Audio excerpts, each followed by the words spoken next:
வணக்கம். மக்கள் சட்டம் நியூஸ். சேலம் ரோட்டரி சங்கம் மற்றும் எஸ்கேஎஸ் மருத்துவமனை இணைந்து பொதுமக்களுக்கான இலவச மருத்துவ பரிசோதனை முகாம் சேலம் ரோட்டரி ஹால் வளாகத்தில் நடைபெற்றது.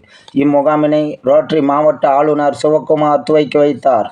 இதில் சங்க தலைவர் வழக்கறிஞர் எஸ். செந்தில், செயலர் சங்கர், சங்க இயக்குநர்கள் மற்றும் உறுப்பினர்கள் கலந்து கொண்டனர். இந்த மருத்துவ முகாமில் தேவைப்பட்டோருக்கு எக்கோ, இசிசி இலவசமாக எடுக்கப்பட்டது. இந்த இலவச மருத்துவ முகாமில் கலந்து கொண்ட பொதுமக்களுக்கு மருத்துவ பரிசோதனை செய்து மருந்து, மாத்திரைகள் இலவசமாக வழங்கி டாக்டர்கள் மருத்துவ ஆலோசனை வழங்கினார்கள். முகாமில் எஸ்கேஎஸ் மருத்துவர்கள், செவிலியர்கள் மருத்துவம் பார்த்தனர். மேலும் இதில் ரோட்டரி சங்க நிர்வாகிகள் திரளாக கலந்து கொண்டு சிறப்பித்தனர்.